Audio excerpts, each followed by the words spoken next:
masi ibase yamna akhoi aki ba yamna akhoi khudong thibam kha leiri amani iba matam dane as adugi matam ko sini ne anam su har kane ba adigi amana do matan adu matam sini ne amata manarwe ba masi manade bagi maram su yamna dai aina kunung isai se hamata mo matam da oja amaga ni marakda kunung isai haibise amana ama hai oja sinne da mo matam da amata manade ba oja masi ke matam na kari no na hamu matam da su oja sinne hai kari hai bi lage ibe ma ko ji oja sinne mai tong hai bi lage ni hai ba wahai sinne da ko ni kari mo da wa kam de ba aduna di masi adu ku mayam yana ra ba wa ko mamu wai bani na Manipuri folk song hai bese kunung isei hai na sumai to na handu asi hai bese mayam si yana kreba aduga kunung isei hai bese da makal si folk musicologist na akoi gi kunung isei si makal ni thong na khai do ombe ba garam makan sino hai bada functional music hai ba ma non functional music hai ba ma functional music hai bese na kadai da bok chali adigi non-functional music haibasina kari da chali haidana functional music haibadi aikoina thugairuba suba yadraba laison tinson mayam mama yauraba bodi yamna masida koina semdo sadu yadraba possible koina masibo koina functional music haibadi groups da koina chalhaleba aduga non-functional music haibadi huji ekuna tawriba hapningba hapa yaba adegi hainingba haiba yaba akoigi mayamgi numaina bagi damakta tongana chama aba akoigi phong songchida ma akoigi mani thaini gi leiramba sida koina haibadi semdoga sadoga haibadi cultivate tawraba adugumba isai aduguna koina non-functional music haibase masida chalhaleba aduna non-functional music haibase da channel haidasu hamning ba hapa yayasu akoina masida akoigi lamdam sigi akoigi laihau asida popa isai saksi haibidi akoigi manipur sida koida samnari besai si angan ba matam dagi adunik isai leire adegi akoigi nada sankritanji manipur gini leire adegi akoigi pena gi saisa adegi dongan ba akoigi saisak akoigi manipur sanari ba saisak se masidege koina khaji lokatlaga akoina ataba medan numai hanamgi damakta akoina masina functional music haina masida hapsen bada kari su akai bele te hairese amu yanari ba aduna kunungi se haibesidi mana masagi mage aiba milete aduga masaisa gasibo koina surpan bagaise masi suneli masa matantana pukningdagi masa matantana maromdum thokjalpa adumba saisa aduga aini ibani aina sakpani haibi yadaba adugma isai mayam na koigi kunung isai manungse yamna pak sawre angang isai mayam mama koigi sinthangina lakpa isai mayam ma suyam leidi ko ai koina haira kuni da sana ba haini da haibise ai ibani aina surpa man haibi yalo asi sugumba singa sapi ingele sinada na kian kiba kai be sing singa sisu aine ibani madu aine sura dura pangeni ai be yaro masi kana sama ai samani da dia ai adu tor mani na haju jabu na sugumba isi maya masi komjali hadaga masi da koi cintang la pangang singi sum jalaga kegi emane rami adegi te na wa ka san pati te na wa ka haiba maya masu koi sei ma fi legi na ko ta bung to na sa waram pobi ge ka ba isai mayam se si mayam se le besi masi akoina ibani mana du sur par ma tamam ma masi so adu de iram bani so adu hai na su le masi masa du le ba bani kana ni iban ha su koi khande ko adu ko isai mayam masi ba koina kunung isai gi manu masi loi da yaure adu kunung isai ha besi yang pak saudra yang pak sauni adu ko ai gi lai ba thini badi kunung isai gi mapam se kadai da no hai bagi putba koi lepa ngamri ba se puda moina hai bada kungjong praba ma hai na kungjong praba sakadori ba nupi natraga nupa duna kungjong praba sapong gi da sumang natraga mangol da koi kungjong praba sakadori bani hai dana akoi na phak ama tharani phi amo matata go bani adegi lai gi oi ba पोलम पूजागे पोलम मयाम अमा खुंदों प्रभा सकदरुंगा लाइ तरोजा लोई थेंगरमनिको लोई थेंगई अदुना दौरकांदा सकदोरिबदुना फने कोइगी मपानाबी फने सेले अदगी any PD मसुदमा मसदे इंगदबने हाइबगी अरे फिक्स लेतेको इनि ममे इलागा पुंगदु पाइरागा लाइ खुरमगा अदगी लाइबा मयाम भाबो मयाम दु खुरमगा खुंजों प्रभा सकपा हवेबा नागी सयोसी लेना पेनागी समाने पेनागी सखुरमदाइदा लोई बोलेजा ए कोलम मयाम मा लोई ले अदगी मैते इसेगिसु लोई बोलेजा खुनुंग इसेदे लेब्रा खुनुंग इसे मसदा दराइ माइक्रोफोन मा ताप पारगा मतम इसे सकपदोना अदुम सएबा सिगिदे लेरुमदियाबा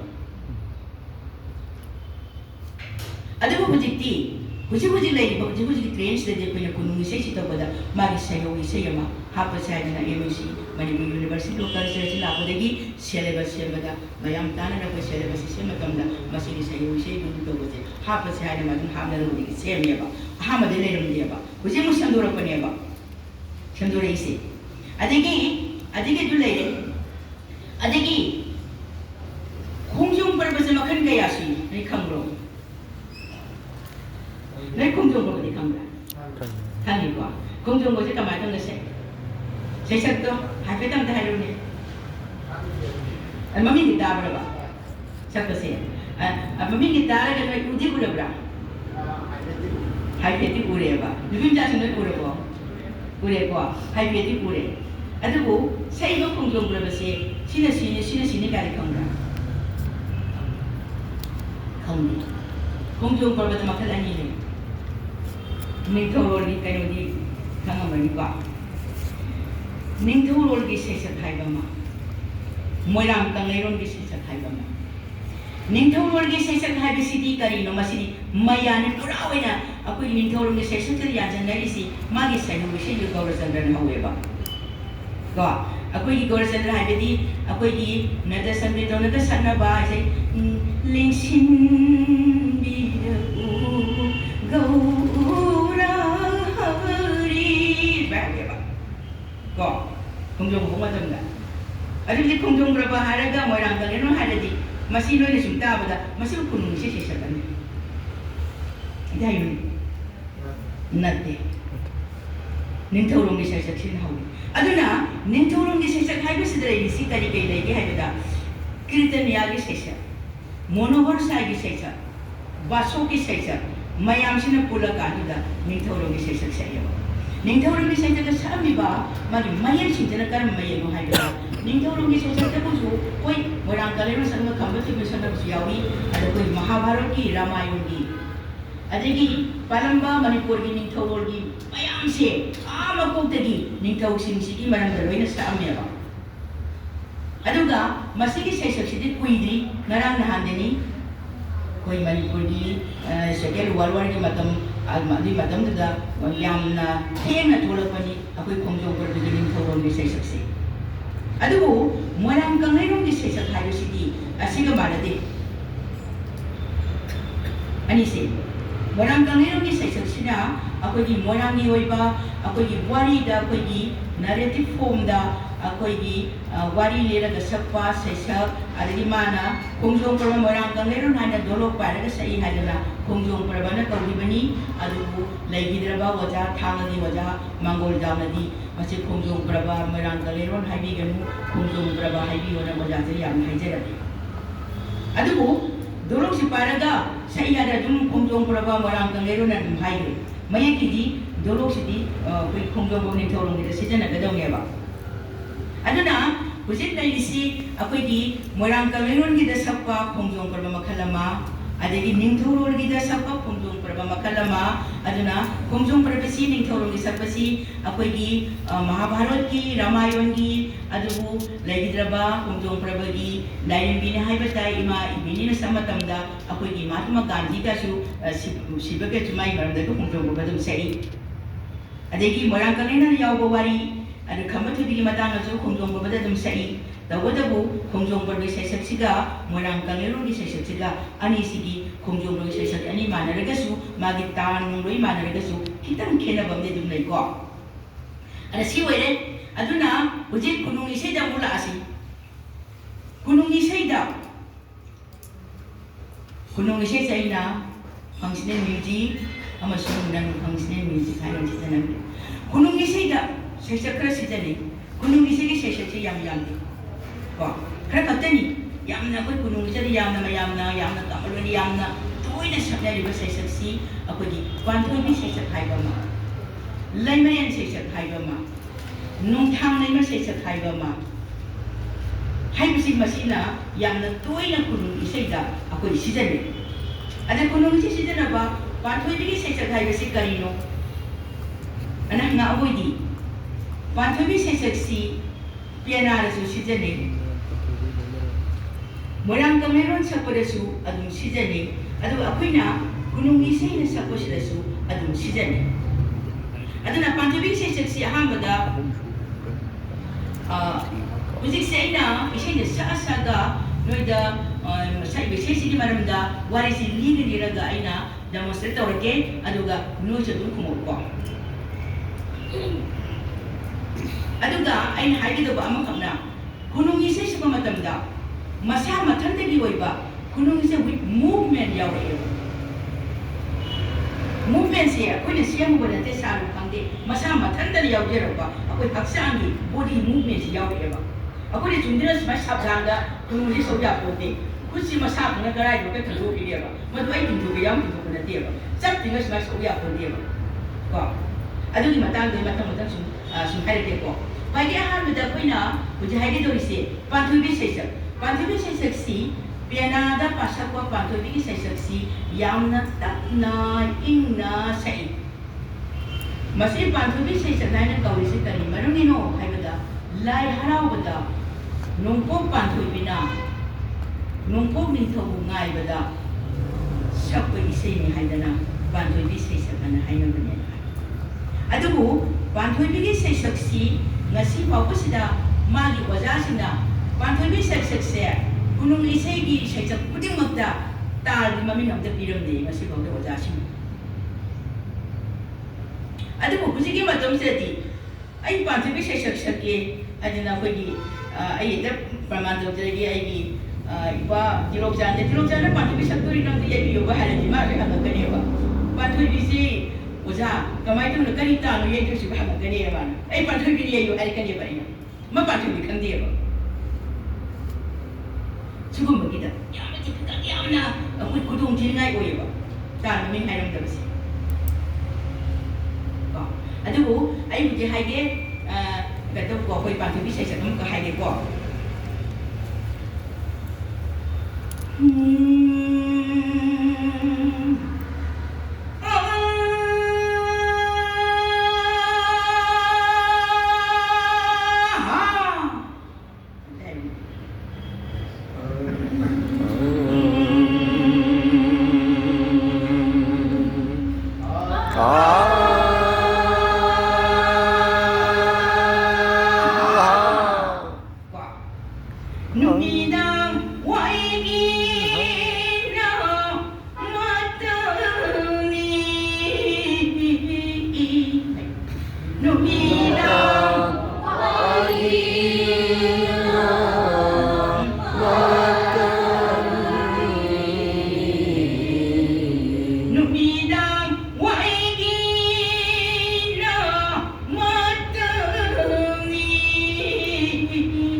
Singin pamena ning nabungbi Singin pamena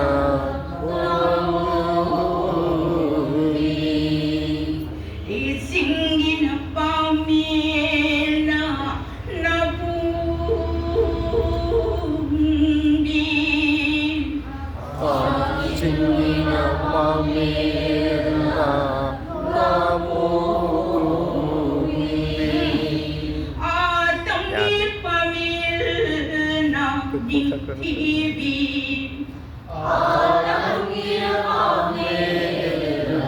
ning tibi Sabinaga manjana pamuga Sabinaga manjana pamuga Sabinaga manjana pamuga Sabinaga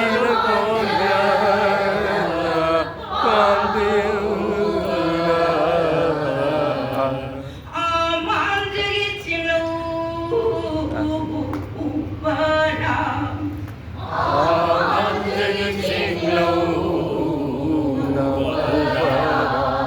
Imanjagi kahidong Amanjakaidong ambu tabidu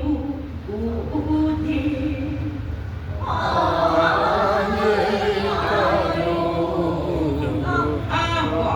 Manja doa, ani di mana doa? Ini manjigi kahidong, ayo. Manjakaidong ambu tabidu ude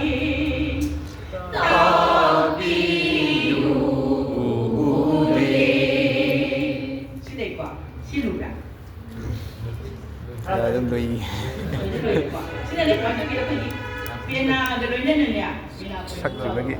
Doi. Pina galoy na na. Sa ko isa yang, kana ko isa di mo pense. Sige, sex mai ru yaw kan yo. Tam na. Sex ta massage ko na take ko na te. Ngasali ki sai na take sai di bani. Ako na da hera ko ta gonja ko Sabado na. Ako na da ga ba ta take ko na te sidi. Jadi masama to na ako di. Isai kita niya. Sumai take sai di bani ko. Nundang bago ko sa ko. Sige sai sada ko di. Masagi ki hunje. Masana ko sai yaw jera me ba. Aduna ako di gunung isi ako ga magi satya with movement ay si magi movement siguro na kasi doon ba ko ina yaw ya ba ado le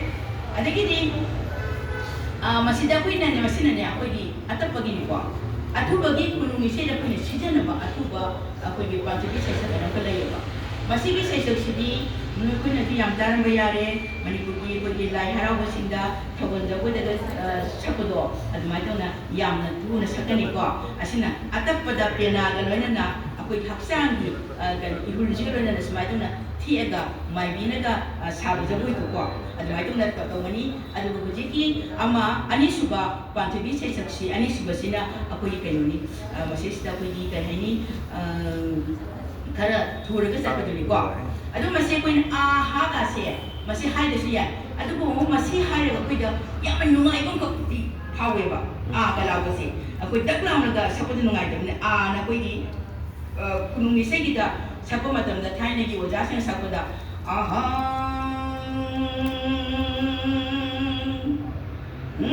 bacaan kana dadra dabra adong sa su da uri maram di moi da sumbai ko di skill gi kaino si idea si lekta banina ako ni hindi kayo kung nga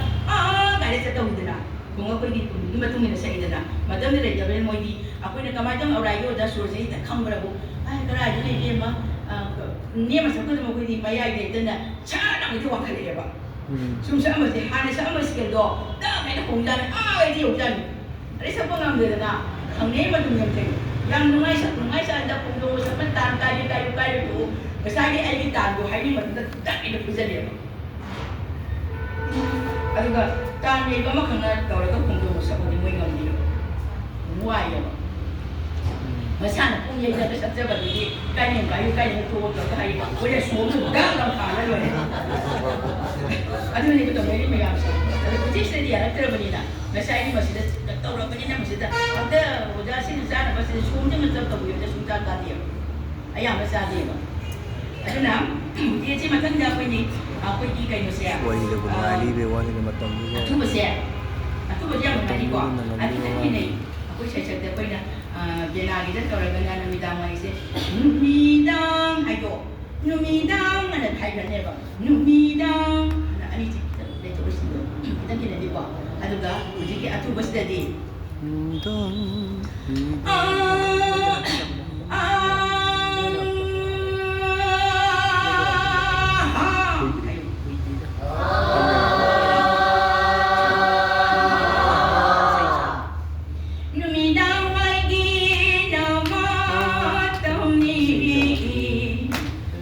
Nang wai di na matam ni Inumi nang wai gi na matam ni Inumi nang wai di na matam ni Anumi nagasing ya na thang nage Anumi nagasing ya na thang nage Singgi maya tam ya re Singgi maya tam ya re Singgi maya da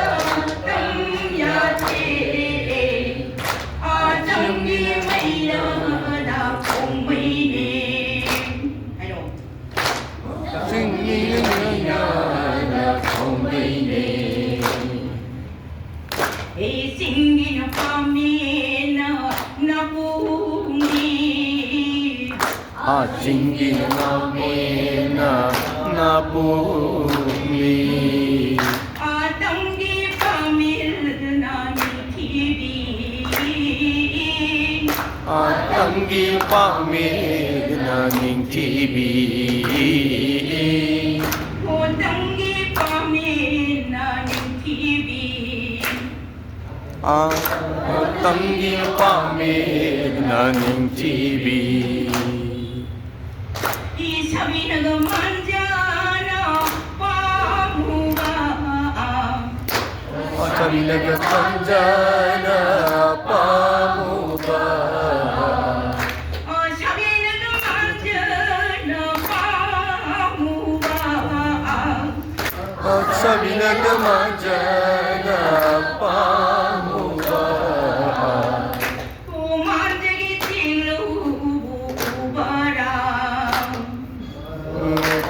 Manjagi cenggu bara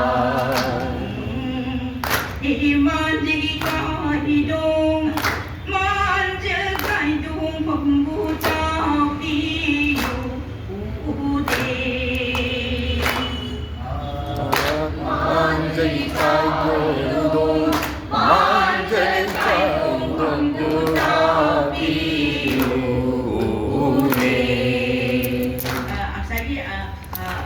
Atau berduga, atau berduga nunga.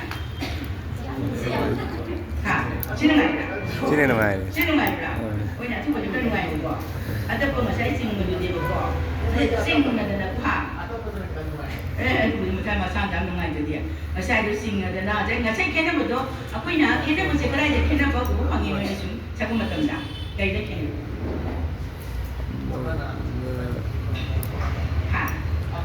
Karakter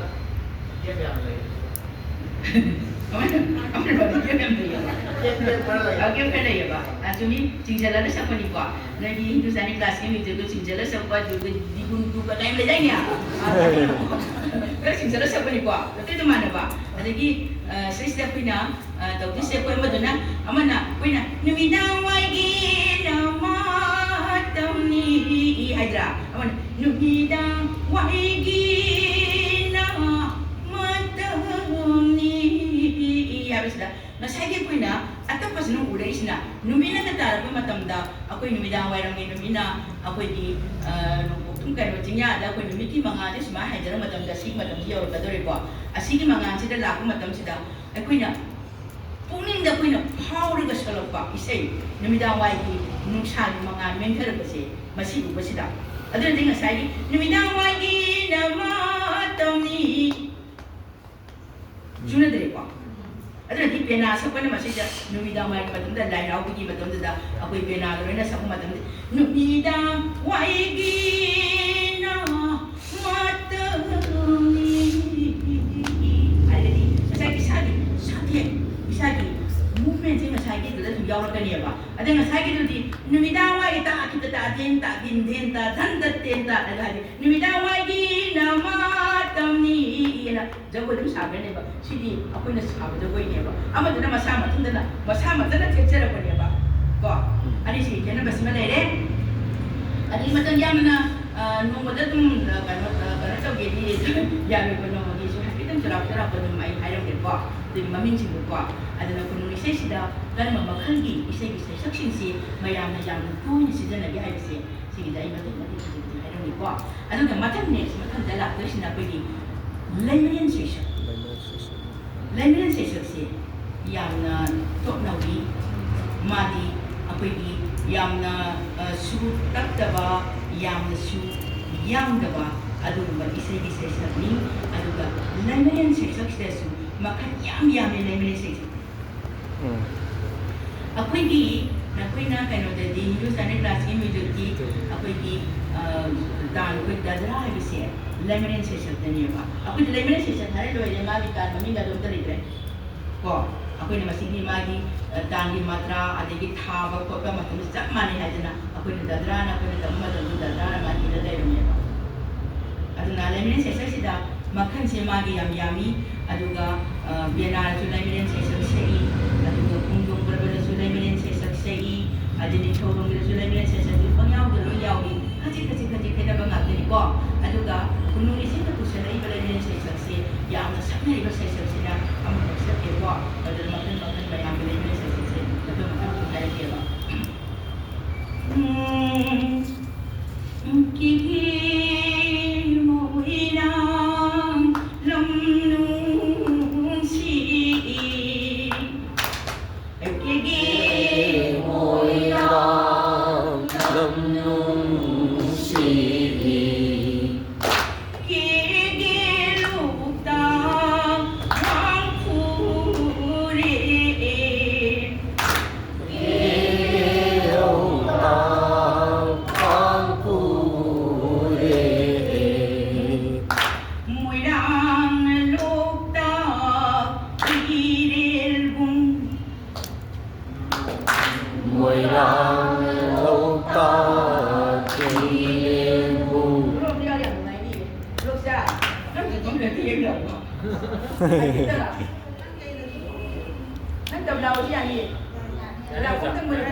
Sumbit pitpili. 아저씨 가보세요 저런다